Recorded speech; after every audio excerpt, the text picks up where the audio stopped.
Oi, bom dia. Você vai ver no Câmara hoje. Plenário aprova a obrigatoriedade de notificação de indícios de violência contra a mulher. Assédio moral em empresas e repartições públicas pode virar crime. Comissão de Defesa do Consumidor discute possibilidade de mudanças na lei do direito autoral, com base em alterações recentes e polêmicas adotadas pela União Europeia. Hoje é sexta-feira, dia 13 de setembro. Esses são os destaques do Câmara hoje, que já está no ar.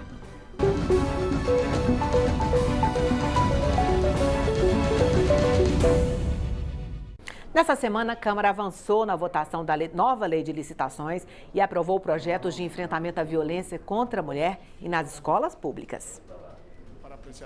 A semana no plenário foi marcada pela aprovação de 3 projetos de combate à violência sugeridos pela bancada feminina. A proposta que determina aos profissionais de saúde a notificação de casos de violência contra a mulher. Apenas 10% das mulheres estupradas, por exemplo, hoje no Brasil, procuram as autoridades policiais.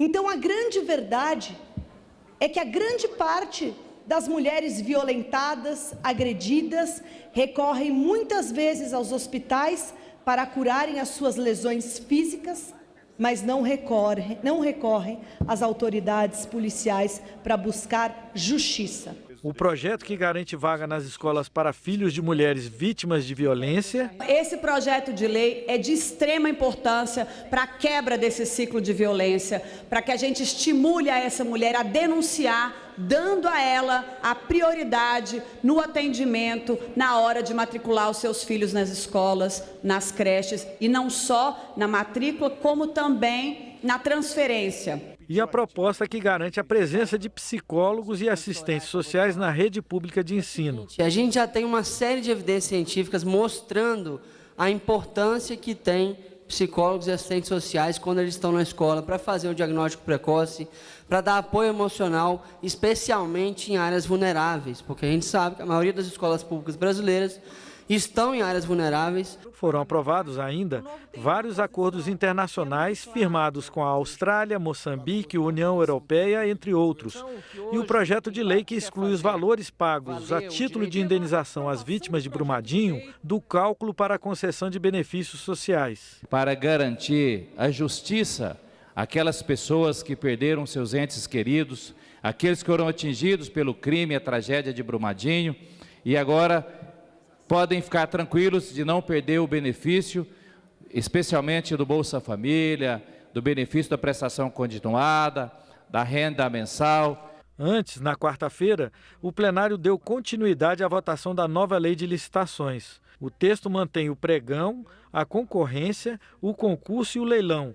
Ele extingue algumas modalidades de licitação, como o convite, e cria outras, como o diálogo competitivo. O diálogo competitivo é uma modalidade para licitações de grande vulto ou que envolvam inovação tecnológica, exigindo adaptações de soluções disponíveis no mercado. Ele se caracteriza por conversas prévias com todos os licitantes para que cada um apresente sugestões para a administração pública, que assim irá identificar uma solução que atenda às suas necessidades. O órgão público divulga edital estabelecendo os critérios com base nessas escolhas e as empresas apresentam suas propostas, iniciando a fase de concorrência. Os deputados mantiveram no texto a aplicação da chamada margem de preferência, dispositivo que permite à administração pública favorecer nas concorrências empresas locais ou que adotem produtos recicláveis. O assunto dividiu o plenário. Essa questão de reserva de mercado, que é essa margem de preferência, só atrapalha o comércio internacional, só deixa o Brasil mais fora do comércio internacional, e o Brasil já é muito fraco no comércio internacional. Quando a gente tem a pretensão de proteger o mercado nacional, nós justamente eliminamos o mercado. Essa proposta do novo, ela é para beneficiar as empresas mais ricas do Brasil e fora do Brasil. É isso que o novo vai fazer. Por quê?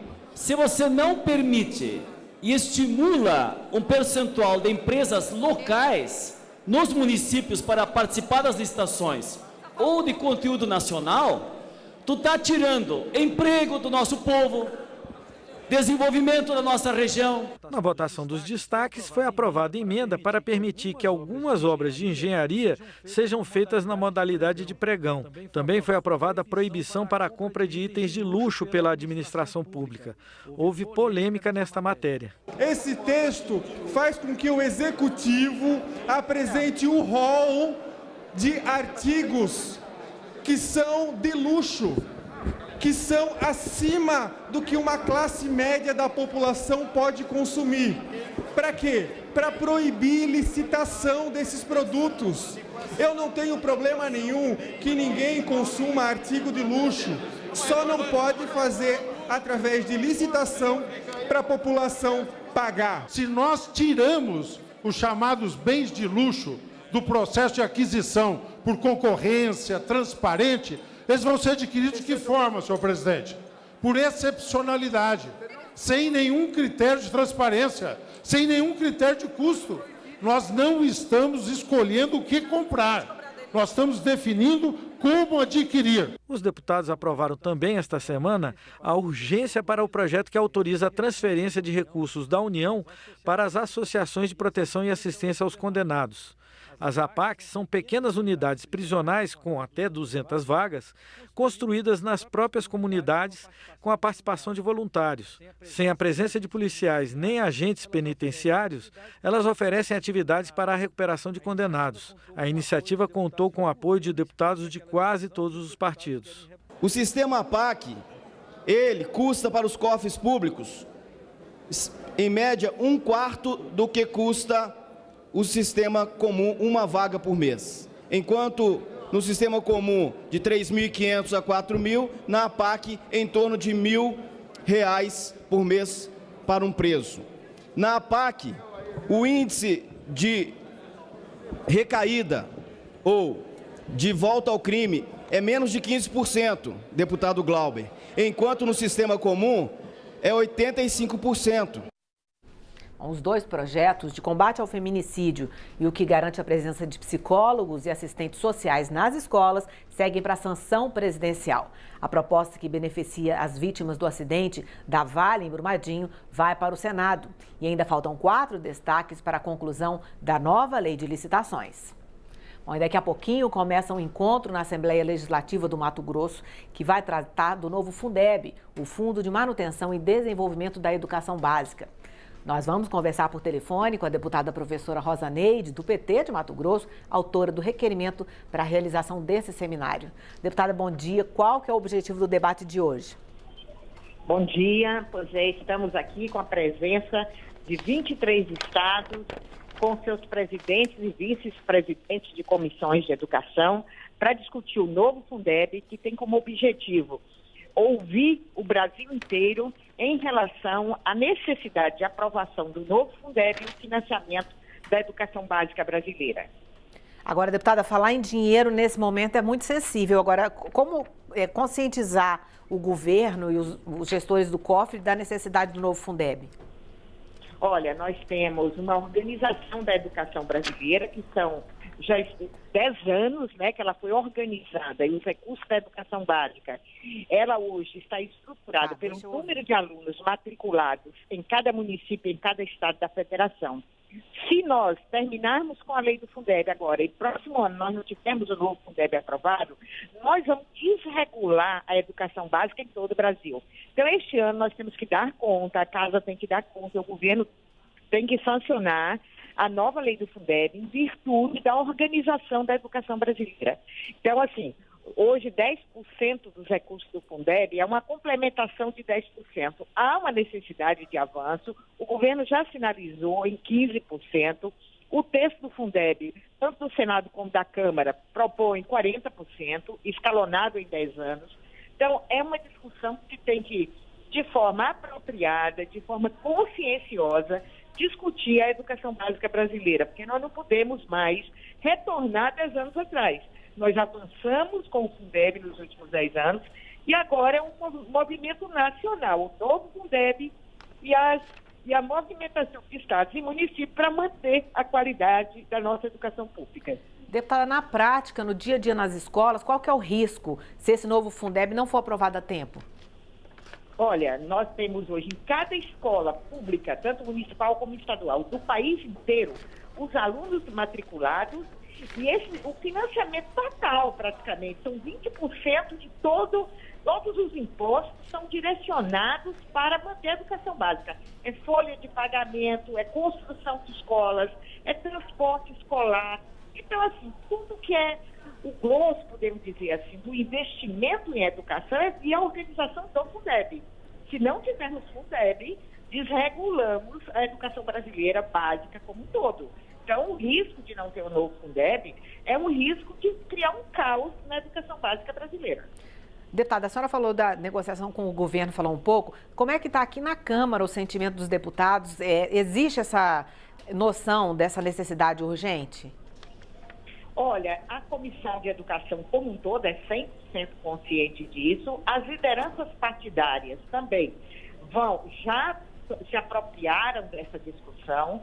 Todos os estados, tem um fórum de governadores, todos os governadores já conversaram com as suas bancadas. Então, há uma sensibilização em todo o país sobre a necessidade da aprovação.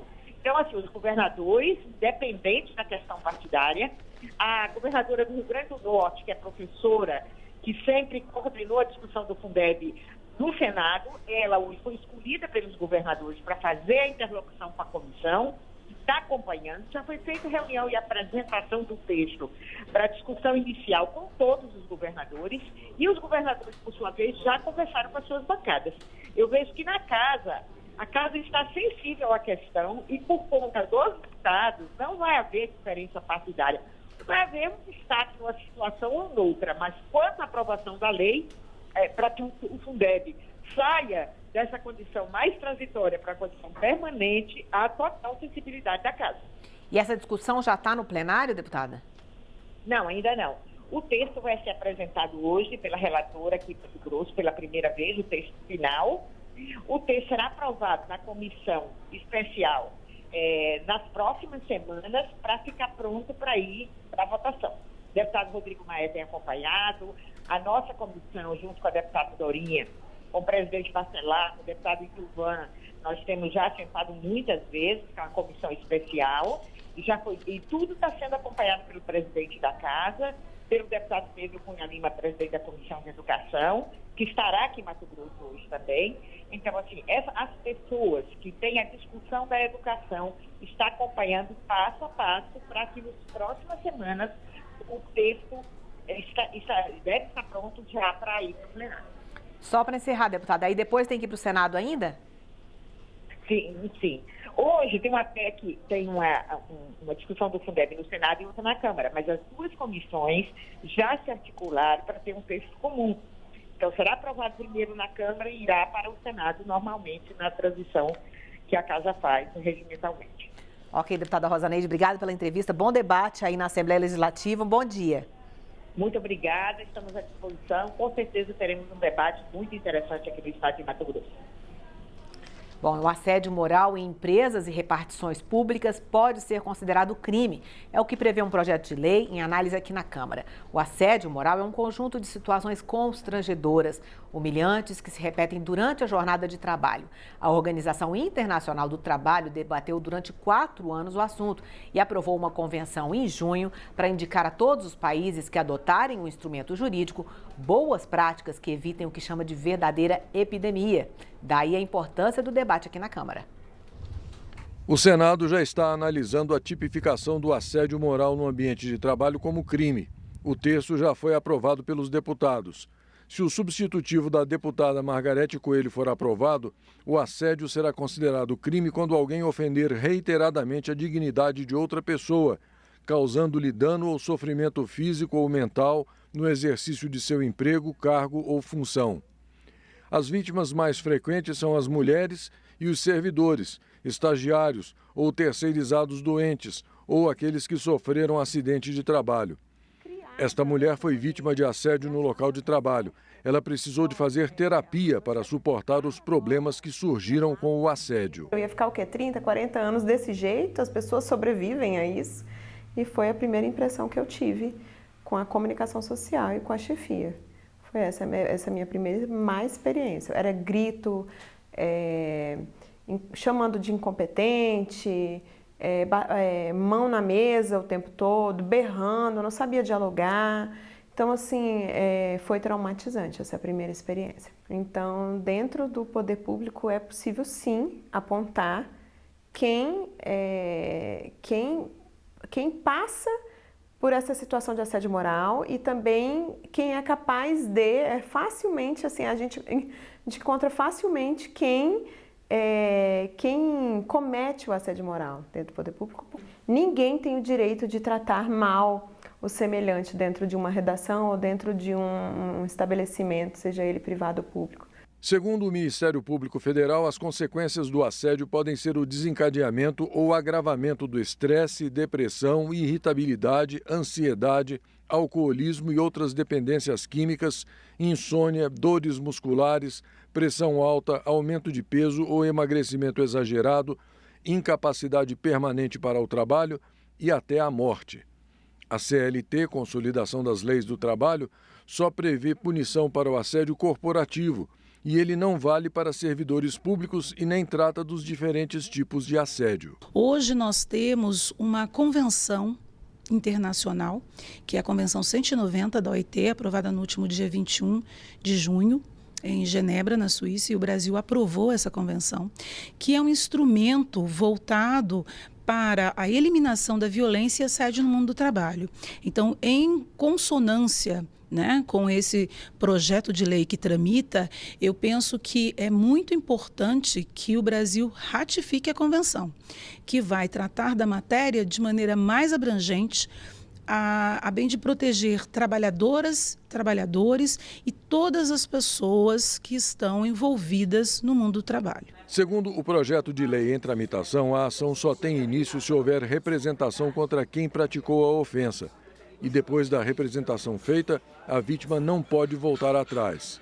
A pena para o assédio inclui multa e detenção, que varia de 1 a 2 anos. Se a vítima for menor de 18 anos, a pena é aumentada em 1/3. Então, o que se espera é que esse projeto tramite rapidamente, que ele entre no mundo jurídico e passe a amparar essas situações em que o empregado tem o seu trabalho menosprezado, o seu trabalho desvalorizado e até mesmo a sua personalidade desqualificada. A Comissão de Defesa do Consumidor fez audiência pública para debater mudanças na Lei do Direito Autoral. Os deputados discutiram possíveis atualizações na lei brasileira, baseada em mudanças recentes feitas na União Europeia. Em audiência da Comissão de Defesa do Consumidor, deputados e especialistas discutiram a nova Lei de Direitos Autorais da União Europeia. O texto aprovado na Europa determina que as plataformas digitais, como o YouTube, terão que monitorar o que é publicado para bloquear conteúdo protegido. Rodolfo Salema, gerente jurídico da Associação Brasileira de Emissoras de Rádio e TV, defendeu essa medida e afirmou que as plataformas precisam sim ser responsabilizadas pelo conteúdo distribuído. As emissoras de rádio e TV, elas também são produtoras e distribuidoras de conteúdo e se responsabilizam pelo material que divulgam. A lógica tem que ser a mesma na internet. Aliás, isso é um princípio básico de uma internet democrática, livre, mas com responsabilidade. A lei europeia também determina que os produtores de conteúdo da internet terão que pagar por compartilhamento de links e pequenos resumos de notícias em plataformas comerciais, como jornais e portais. O representante do Instituto de Tecnologia do Rio criticou essa cobrança pela postagem de links. Na própria essência da internet, existe uma liberdade de utilizar links para qualquer finalidade, para qualquer motivo. Na medida em que eu passo a fazer uma seleção sobre que tipo de link eu estou usando e atrelando a ele uma obrigação jurídica específica de pagamento, me parece que talvez a gente tenha um precedente aqui perigoso, que pode ser utilizado para mais diferentes finalidades. Talvez diferentes tipos de links passarão a ter diferentes regimes jurídicos atrelados a eles. E aí a liberdade para fazer links na internet acaba sendo prejudicada. O deputado Áureo Ribeiro, que solicitou o debate, diz que a Lei Brasileira de Direitos Autorais também terá que passar por uma atualização. Nós aqui queremos patrocinar esse debate. é entender que a legislação tem que passar por mudança, mas que a mudança proteja o consumidor, proteja as plataformas, criando um ponto de equilíbrio para que as pessoas possam ter oportunidade de gravar o seu vídeo, de expor a sua aula, de expor um ensinamento, de utilizar de ferramentas que aproximam pessoas e melhora a vida de pessoas. A prática, participação ou financiamento de atos terroristas pode ser motivo de expulsão de um estrangeiro que esteja no Brasil ou pode mesmo impedir a concessão de visto para alguém que esteja querendo entrar no país. Vamos ver na reportagem. A Comissão de Segurança Pública e Combate ao Crime Organizado aprovou um substitutivo ao projeto de lei que modifica a lei de imigração. O texto proíbe a concessão de visto e determina a expulsão de estrangeiro acusado ou condenado em outro país da prática, participação ou financiamento de atos terroristas. Nós não tínhamos uma lei específica que tratasse disso. Com a aprovação desse projeto de lei do deputado Roberto de Lucena, nós temos um instrumento jurídico hoje, que é uma lei que nos permite que, desde que seja localizado um terrorista residindo no Brasil ou alguém que tenha financiado uma ação terrorista, possa ser imediatamente expulso sem passar por uma autorização do Supremo Tribunal Federal. O relator deu o exemplo do terrorista italiano Cesare Battisti, que ficou no Brasil durante anos, sem ser incomodado. O Cesare Battisti seria imediatamente expulso do nosso país. Nós não teríamos todo esse problema que nós tivemos com a expulsão dele, que teve que ir ao Supremo com vários julgamentos. Então, essa lei prevê isso, que alguém pilhado no Brasil, localizado no Brasil, objeto de crime de terrorismo, possa ser imediatamente expulso sem ter que ter a necessidade de passar pelo Supremo essa autorização. Essa professora da Universidade de Brasília explica que o Brasil é um país de imigrantes e que possui uma lei de imigração de acolhimento, que muitos países não têm. Por isso mesmo, ela tem dúvidas sobre a inserção do terrorismo no texto em tramitação na Câmara dos Deputados. No aspecto do terrorismo, é necessário que se adotem políticas públicas e medidas legislativas para o combate ao terrorismo.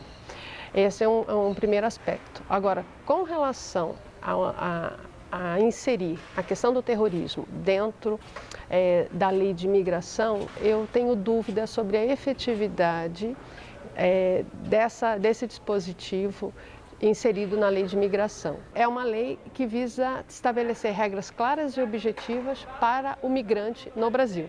E a lei de imigração que foi aprovada em 2017 traz uma visão de acolhimento do migrante, porque o Brasil é um país de migrações.